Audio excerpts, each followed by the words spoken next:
When I was 6 years old, on Christmas Day, I received my first gaming console ever, the N64. I still have that same console to this day, as well as all of the games I ever got for it. My all-time favorite game for it has to be Donkey Kong 64. Even as a young kid, I was determined to beat it, and did a couple of times, even to 101%. There is a lot to love about this game, and over the years I had always found time to go back to it. As one tends to do with old games they love, a few months ago I decided to challenge myself. I was going to put a handicap on what I could allow myself to do in the game, but still be able to beat it. What I planned to do was not use Tiny for any golden bananas, and just for her boss battle in Frantic Factory. I was not sure if it was even possible, to be honest. I had not played the game in about a year before I started, and I did not do any research on whether it could be possible. However, I had a feeling it could. All went as planned throughout the first part of the game. Despite the long period away from the game, I still seemed to have my skills. I got all of the golden bananas I could get with Donkey Kong and Diddy and Jungle Japes in about an hour. After unlocking the first lock to K. Lumsey's cage, I opened the portal to Angry Aztec. I quickly made my way over to the building that housed Tiny's prison and began to solve the puzzle. For whatever reason, I decided that I would stop and come back later. I guess I did not want to unlock Tiny until I absolutely have to. However, as I was going back to the pool to leave, Diddy stopped. The camera went back to Tiny. Her speech bubble came up. "Hey, you better not be leaving me in here!" I blinked and hesitated for a bit.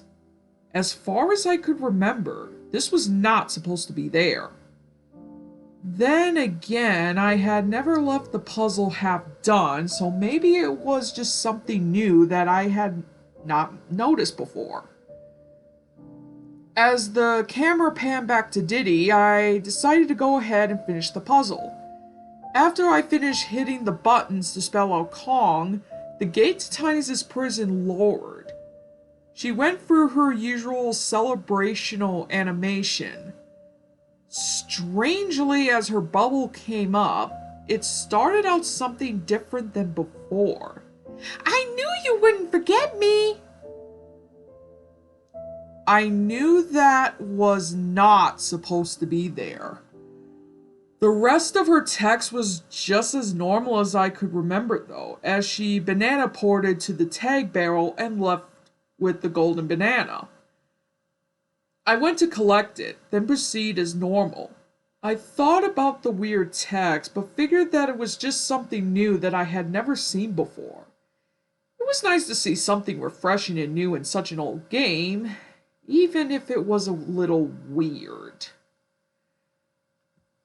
After that, I went through Angry Aztec as per usual, up to the point where it was time to save Lanky in the llama's temple.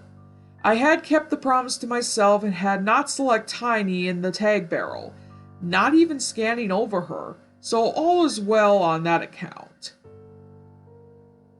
I activated the instrument pad with Donkey Kong, the llama spat into the lava, and I had DK shoot the coconut switch to open up Lanky's prison. Lanky rolled around and made his usual noises, but after he said that he will be in the tag barrel, he added something else. "But I don't think it's safe to be next to Tiny, so choose me quick." Now I was getting confused. I wonder if my brother had somehow hacked the cartridge. Since he had done so in the past, I figured he could have. After all, it was just text that was altered. That could not be hard. I was getting more interested by it anyway, so I extended my extended playtime by another hour. Just to humor Lanky, I quickly headed to the tag barrel after collecting his golden banana and chose him. However, I noticed that even though I had not moved over her, Tiny started stomping the ground as if I had gone to her but did not choose her. Again, it was so odd, but I quickly forgot about it, and as the parrot came down to inform Lanky that he also has 5 golden bananas to find on the map. Everything kept going as normal as I got Lanky some of his coins, and got enough bananas between DK, Diddy, and Lanky to get to the boss. Each time I went into the tag barrel all the time though, Tiny would stomp the ground and whine as if throwing a fit. I just kept thinking that it was either a glitch or a part of the hack that I was certain my brother possibly did to the cartridge. After I beat the giant dragonfly, I exit the level and headed over to the little island with K. Lumsies' cage. He opened up paths to Frantic Factory and Gloomy Golem, as I chose to go to Frantic Factory first. Upon entering the portal as usual, the camera flashed over to Chunky in his cage hanging above a square room. Instead of pleading for help when his speech bubble came up, he said something different. "No need to save Chunky. Chunky is safe up here." Now I knew something was up, but I was still getting interested. It seemed that the other Kongs were getting afraid of Tiny for some reason.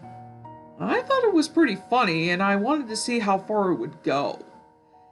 My curiosity made me work a little faster to get to Chunky. As I went into the tag barrel to select Lanky to get him down, I noticed that Tiny was jumping up and down, stomping on the ground with both feet as she yelled. I watched her do that for a few seconds before I finally hit the A button to get Lanky out of the barrel. I went up to the pipe and stomped on Lanky's switch, and Chunky's cage fell. Instead of looking at his arms and waving, he looked scared and shook his head, going, as he flailed his arms. His speech bubble popped up. "No, Chunky not safe now. Why did Lanky friend do that?" Then, without even talking about how he collected green bananas, the banana port sent him to the tag barrel. My intrigue was starting to turn into a slight concern by this point.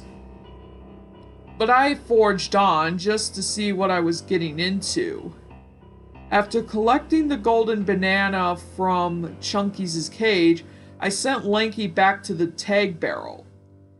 As he jumped, instead of making his usual noise, he seemed to say, "Oh no." When inside the barrel, he looked over his shoulder to Tiny, who was jumping and stomping with some sort of deranged determination. And it sounded like she actually said the words, "Pick me now!" speaking each word as her foot stomped on the floor. The other Kongs seemed a bit scared, especially Chunky, who was biting at his nails. I took the long way around to select them, and in the cursor pass over Diddy and DK, they both seemed to say, "Please!" before going to their usual animation of disappointment of not being picked. When Chunky was selected, he got to his knees and begged to be picked. I did so right away. All the while, Tiny was still throwing a fit. When Chunky hit the floor, he wiped his forehead as the parrot came down to tell him about his 5 golden bananas to collect. A few moments of hesitation later, I paused the game, saved it, and turned it off for the rest of the day. I was giving myself some time to do other things, as well as ponder about what I had just witnessed. After a couple of hours, I decided to call upon my brother and ask him if he had done something to the DK64 cartridge. He asked if I had lost it, and I told him about what I was doing and what had happened. He swore that he had nothing to do with that, and that he had not hacked the cartridge. It sounded like he was telling the truth. With my prime suspect shot down, I was left wondering what could have possibly caused all that. Not that it matters much, but unlike most stories of this nature, my dreams were normal. As far as I can remember. As I got up to the next morning, my first thoughts were about DK64 and whether or not I should erase the file and start anew. After I had breakfast, though, I just could not help but wonder what was going to be next. So I went back to the N64 and started up the game. A little bit unexpected by me, the title screen and intro were normal. As I got to the file select screen, however, I noticed that the banana of the file, which had the game data with Tiny, was peeled. The banana inside was purple, the same color of the bananas Tiny was supposed to collect. Supposedly, it was supposed to be a message. I chose the file and noticed something off. In Lanky's place, there was a blue X. As far as I knew, that was never there before. I felt a few butterflies in my stomach as I pressed the A button to start playing.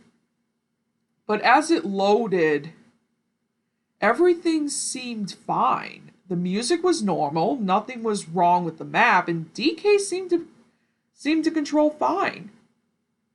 I relaxed a bit and had DK jump into the tag barrel so I could choose Chunky to go back to Frantic Factory. That was when I saw it. Lanky was lying flat on his back, immobile. His long arms were sprawled out behind him. His eyes were closed, his tongue laying out of his mouth, and there was a slit on the side of his overalls. It did not take examination to tell that he was dead. Instinctively, my eyes wandered over to Tiny, who was not throwing a fit this time. Instead, she was waving like normal. I swore I saw a glint of something from her left side.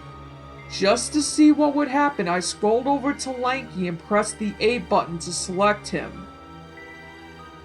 All that happened was a speech bubble came up from Tiny. That won't work. Lanky won't be necessary anymore. I sat there for several seconds, just trying to wrap my head around what just took place. I was beginning to fear what would be next. But I suppose that just drove me to continue. I shook my head, then scrolled over to Chunky and continued to Frantic Factory. After collecting a few golden bananas with Chunky, I decided that I would focus on collecting bananas to feed Scruffriff so I could use Tiny for the boss. I ran around as Chunky until he got his banana medal for 75 bananas. Then I went to the tag barrel to get out Diddy. As the selection popped up, I noticed that Lanky was still there, in the same position. Tiny had resumed stomping up and down as she had the day before. For whatever reason, seeing that made me think that I should go ahead and feed Scruff Chunky's bananas. So I kept him and went through the portal. Truff and Scruff seemed oblivious to the situation, and the blue hippo happily ate Chunky's green bananas. After Chunky ran dry, I sent him back into the tag barrel, and Tiny was still throwing her fit. Lanky was still there, dead, and a fly similar to the ones in the Big Bug Bash bonus game was flying around him, almost comically so. I noticed that both DK and Diddy seemed to be shuddering and just barely glancing over at the enraged Tiny's direction. I noticed that I was too. It made me think that I should probably erase the data and start anew. But no one ever accused me of being that bright. Instead, I avoided Tiny and went to Diddy, who seemed to thank whoever he believed was the power above before he fell out of the barrel. As I ran through the level finding red bananas for Diddy, I started to notice that the enemies were not activatingly pursuing him as they normally would. They would still give chase if he got too close, but he had to be much closer than usual to prompt the action. Perhaps it was just my imagination going wild? Then again, perhaps the enemies were just showing pity for the Kongs. Either way, I still ran through the level, picking up bananas and as well as a couple of golden bananas since they were on the way, until Diddy had his banana medal as well. I quickly sent him to see Truff and Scruff and filled the blue hippo with more bananas. I was close to the goal to meet the boss, so I hurried and put Diddy into the tag barrel. That was when I saw that Tiny had struck again. Chunky was flat on his stomach, arms out to his side. There were several tears in his shirt and his tongue lowered out of his mouth. His neck was twisted at a grotesque angle where I could see the bones pressing out.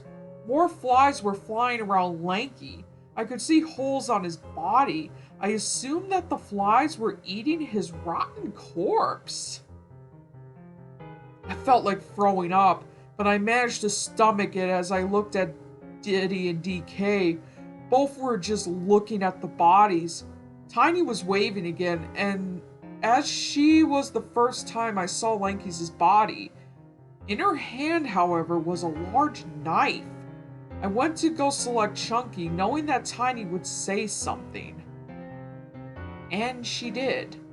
"You shouldn't have ignored me." That was all the speech bubbles said. DK and Diddy looked horrified, and I am sure I did as well. Just wanting to get over with, I went around to select Donkey Kong and took him out of the barrel. I must have been panicking as I started to make sloppy mistakes. I ran into a few enemies, missed some easy jumps, and even forgot how to pull out the gun a few times. Even so, I managed to get a few more golden bananas as well as 90 of DK's bananas.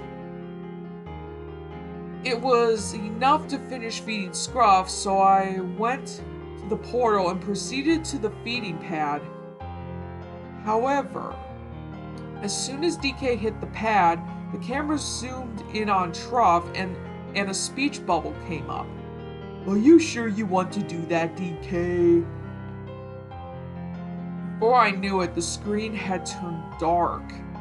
I was given the option to press A for yes and B for no. I was not expecting that, so I had already pressed the A button. DK started to feed Scruff until he was fat enough to press Truff's pedestal to the key. Truff leaned over and unlocked the door, and the faces of the Kongs flashed by, except for Lanky and Chunky, who had a blue and green X respectively. As expected, it landed on Tiny's face. However, As it did, it suddenly turned into a purple question mark, as if she was not unlocked.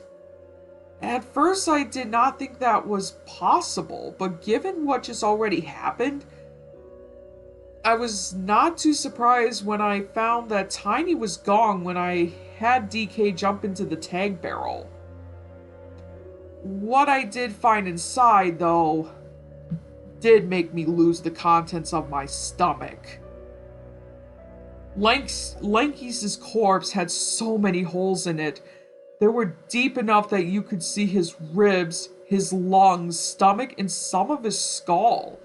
Chunky now had an arm missing, and you could see the tendrils hanging down where it was ripped off. His shirt and back were ripped open, and you can clearly see his spine. From the way it looked, it was as if something had taken a few bites out of him. Diddy was not in the best shape either. He was on his side and he was missing one of his legs and his tail. Both wounds were trickling blood. However, he was still moving, somehow alive. As I quickly selected him, he started to speak with his speech bubble. Tiny, watch out for not safe. This was all he could say before the speech bubble cut itself off. Diddy stopped moving. His chest was no longer rising and falling. It appeared that DK was the last Kong. I had to walk away for a bit and after that, but I could not bring myself to turn the game off. I just had to finish. But I could not do it right away, not after what I just saw. Before I took a break, I had DK exit the tag barrel and pause the game. So that I would not have to witness that gruesome sight upon walking back. I went out to have lunch. While I was out, I called my brother again and told him about what happened that morning. He proceeded to call me a liar. I told him that if he wanted to see proof, just head over and see for himself. Something in my voice must have gotten to him, because he got quiet. Eventually, he spoke to me in a serious voice. He told me that it would probably be best if I stopped playing before I started to think it was real. I just brushed him off with a joke. However, something about how I was acting must have been off, because when I looked around, I noticed that the people were looking at me rather funny. I told my brother I would call him later, hung up, then hurried out of the door and back into my car. After sitting in what seemed like hours, I started up, took a deep breath, and headed back for home. When I got back to my house, I was not sure what to expect. I slowly walked back to the game. All of these different possibilities played through my head of what I would see on the screen. To my amazement, nothing horrific or out of place was there. Feeling a little relieved, I unpaused the game and tried to think about what to do. I moved DK around the room a bit until I swore I heard a pinking noise. Going up to the boss door, I saw that the key to K Lumsies' cage was just sitting in front, acting as if it belonged there. Curious, I touched it with DK, and it acted like it was a legitimate nap, though DK seemed as confused as I was. He was looking around wildly in all directions. The animation ended, and the portal to Truff and Scruff closed. However, before I could do anything, the game sent DK to the outside of Frantic Factory on the overworld map. At this point, I just thought that the game was playing itself, but I was still somewhat in control. I moved DK out of the lobby and went to unlock the lock to K Lumsies' cage. As the key turned, he started to celebrate.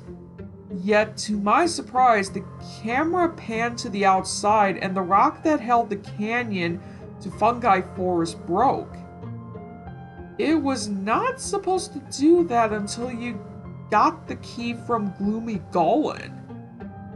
With the way things were going, though, I knew it was intentional. I felt knots trying themselves in my stomach, but I kept going. I sent DK to the cannon and let it fire him off to the next destination.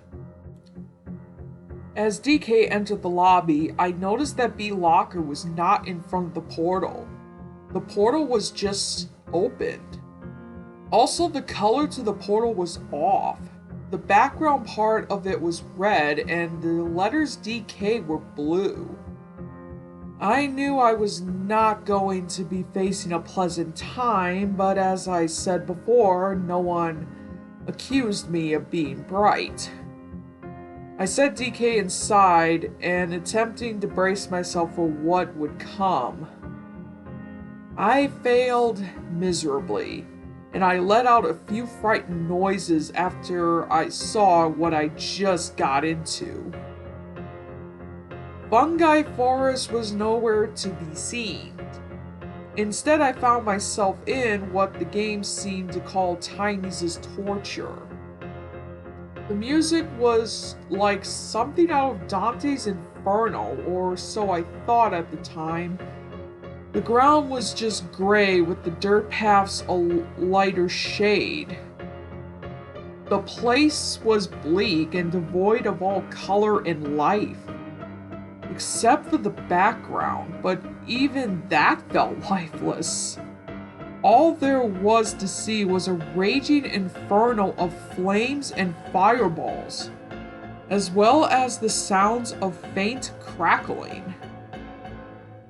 In the place where the clock would have been for Fungi Forest, there was a giant stone statue of Tiny.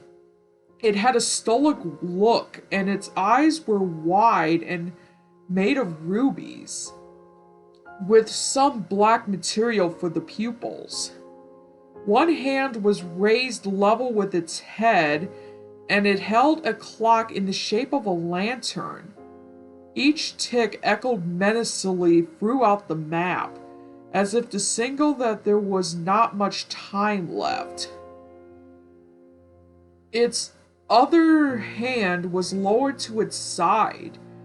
It held the stone likeness of DK's head, with his mouth agape and missing an eye. The camera hung on that shot for a full minute. The more I looked at it, the more I noticed that I was shaking. My stomach felt like a rock. My heater was on, but I felt rather cold and was shivering uncontrollably. I felt tears going down my cheeks. Even so, I could not stop now. I had just had to know what was going to happen. The camera swung back to DK. He was shuddering and rubbing one of his arms, and I could hear him whimpering. It was then that I noticed that there was no music playing. The only sounds that could be heard were the crackling of the fire and the echoing ticks of the clock. Everything just felt heavy, as if the end was truly near for both DK and myself. The camera went back to the statue of Tiny, and a speech bubble was produced from the mouth area. I'm sorry if I seemed angry, the statue said, but it was rude of you to ignore me. I never ignored you. It left me feeling dead inside. All I wanted was attention. A yell screeched through the area after the message ended. It sounded like Tiny, but with a lower pitch. Then the speech bubble came back. But you just forgot about me! Do you know how that hurts? I show lanky and chunky and ditty, and now I'll show you! After another yell screeched through, the statue blinked twice, and the mouth slowly formed into a scowl. The lips opened to show her teeth. The speech bubble came back after the scowl was complete. I don't want to make this easy on you. The camera panned back to DK, who looked as horrified as I'm sure I did. In front of him, a tag barrel appeared in the air, though it was gray as the ground. As I looked at it, I noticed that the faces of the other Kongs were there, except Tiny, of course. Each of their heads looked very disfigured, and their fur was mangy and dirty, or so it appears to be. Go. Be reunited with the ones you lost, The statue said again. see if you can survive. It seemed like a good idea to obey the tiny statue. So as soon as I regained control of DK, I had him hop into the barrel. I immediately wished that I had not. I almost screamed at the sight that invaded my eyes. The slaughtered Kongs were back, but in a zombie-like state. They were all gray, and each of them had spots that were not fully healed, allowing me to see their bones and their entrails. I could even see Lanky's beating heart. None of them moved until I scanned over them, and even then the movement was slight. Unable to think of what to do, I just chose Chunky. As he hit the ground, his large intestine fell out of a hole in his abdomen. When I moved him, he stepped on it, making a grotesque squish sound. Just the sight of it made me feel a pain in my lower gut. It took me a while to regain my composure. When I did, I just started to move Chunky towards the tiny statue, as there were not any of the tunnels that would normally lead to the other areas of Fungi Forest. With each second the ticks echoed, it felt like it was a drill digging into my eardrums, trying to find its way into my brain. Without warning, after a few minutes of stumbling towards the statue, a strange creature came from out of nowhere. It had a hunched back, and its head was tilted at an odd angle. It had long brown claws, blue eyes had sunk back into the sockets, and a mouthful of long yellow fangs. It ran its claws straight through Chunky's gut. The melon health bar meter did not even show up. Instead, the camera just went back to the tag barrel. Zombie Lanky came out. However, I could still see the sight of the creature sinking its fangs into Chunky's head, spearing the lifeless blood all over the lifeless ground. I could not even move the joystick as I watched the gruesome display. I felt paralyzed. I accidentally hit the B button though, which made Lanky's arm extend like usual. Except this time, as it reached full length, his decayed wrist snapped off and it made his hand fly towards the creature, hitting it and making it look into Lanky's direction. It dropped what was left of Chunky and sprinted on all fours towards Lanky. I still could not touch the controller. I just let it happen. It grabbed Lanky, hoisted his rotten body over its head, and ripped him in half. His entrails spilled onto the beast, staining it with the gray, lifeless gore. It was then that I noticed the creature was wearing a demon outfit of sorts, with a white petal flower on it. That's when I realized that thing was Tiny! I kept feeling sicker and sicker as the camera hung onto Lanky's top half, which Tiny discarded to the ground. She had gone back to Chunky's corpse and resumed devouring it as Diddy came out. I grabbed the controller again and had him run back towards the portal.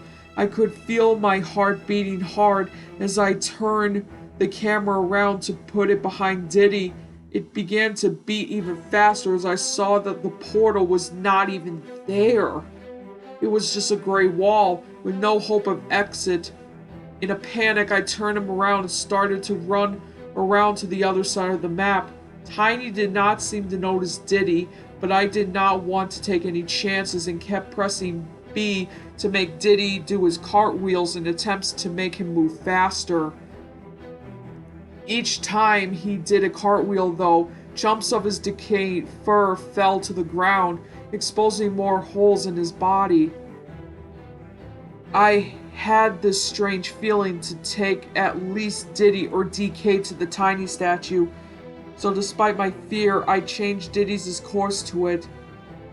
As he drew closer, I rotated the camera to look at where I last saw Tiny. I let out a yelp as I saw there was nothing there, not even the corpse of Chunky. Desperately, I smashed onto the beat button, trying in vain to make Diddy move as Mach speed or something. It was no use. From above came this horrid version of Tiny, landing on top of Diddy and smashing him in a disgusting display of violence. His ghostly blood sprayed upon the ground, and several of his entrails spewed out. Tiny leaned down and started to devour what she could of her kill once again. DK fell out of the tag barrel shortly after, and I wasted no time. I had him start to roll towards the statue, not sure what will accomplish, but feeling that it would at least do something. Perhaps it was just my imagination, but the ticks from the clock seemed to be growing louder, and the echoes lasting longer. It felt like all of my warmth had fallen to my feet, though I could feel myself starting to sweat. My eyes just focused on DK, the only being with color on the map. Except for the crackling flames, it was hard to hear under the ticks, but I swore I could hear Tiny gnawing on Diddy in the distance. My right leg started to shake uncontrollably as I guided DK to the statue, though it seemed like an impossible goal. It was like one of those dreams where you try to get to the door at the end of the hallway, but it always seems like it was just out of your reach. I kept trying, though. It seemed like the only thing I could do. I never got the chance to see what would happen. With a final deafening tick, the clock stopped, and text flashed across the screen. Time ran out.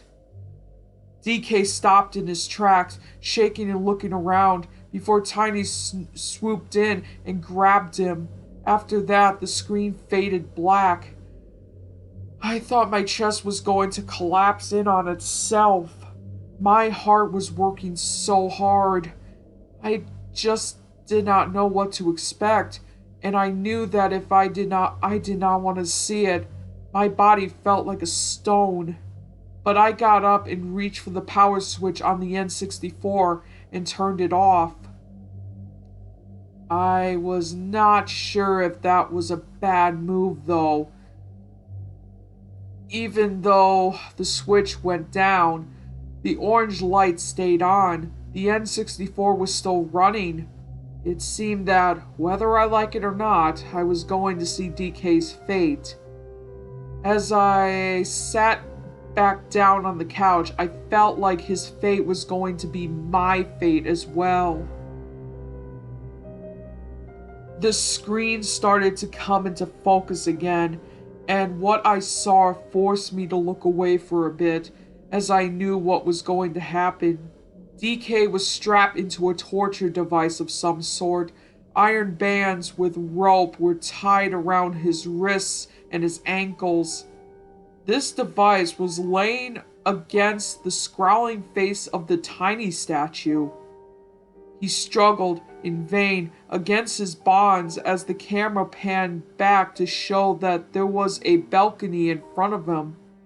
On it was Tiny in her regular form. The camera swung to a close-up of her face. She wore a sadistic, toothy smile as a speech bubble popped up. No one to pay attention to but me now. She let out a giggly laugh.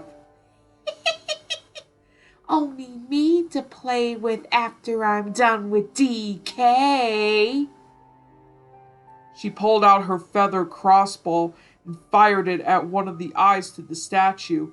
Wheels attached to the torture device began turning, pulling onto the ropes that were tied to the iron bands on DK's wrist and ankles. They started to pull them apart. DK let out a yell of pain as Tiny walked closer to him, brandishing a bloody knife. The camera forced me into a first person view from DK's point of view. It made me watch through his eyes as Tiny's face turned from a sadistic smile to a look of pure rage. She stabbed the knife forward violently right into DK's gut. I felt as if she had stabbed me too, though it was just an illusion. I yelled out in pain and looked down at my gut just to make sure I was not cut open. When I looked back up, Tiny was reaching into the cut she made into DK and pull out a small intestine.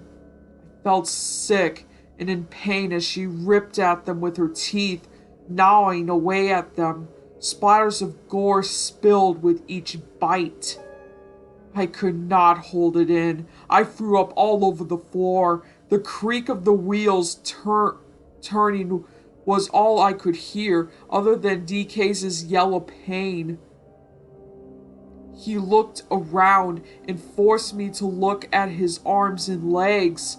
A sick tearing sound invaded my ears. My shoulders and hips started to ache. I felt it was because I knew what was going to happen to DK. It seemed like an eternity of agony before the camera swung out of the first person view and focused on DK just before his right arm was torn off by the device.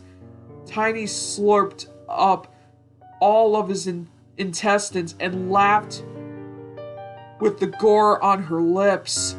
DK's left arm was the next to go, with the streams of muscle hanging out of the wound. Both of his legs were ripped off simultaneously. The blood poured out of him as he let out a last yell of pain. The screen then faded to black again, and Tiny came into focus. Her hands were behind her back, an evil smile on her face, and she just giggled. Her speech bubble popped up. I think you learned your lesson. Now, back to the beginning, and do it right this time. After that, she faded away, and Game Over showed on the screen. I was sent back to the title screen with Diddy doing his minecart game. Hesitantly, I hit the start button and went to the file select screen. The file that had the game data was erased completely, showing no trace of what just happened. After I saw that, the system finally turned off, leaving the television screen dark. I slowly got up, turned off the TV, and went to go get a paper towel so I can clean up my mess. A few days later, for whatever reason, I started playing the game again. I started a new game, got to the point where I unlocked Tiny, and then picked her. The game has been running perfectly ever since, with no anomalies. I don't think that I will be attempting that challenge run ever again.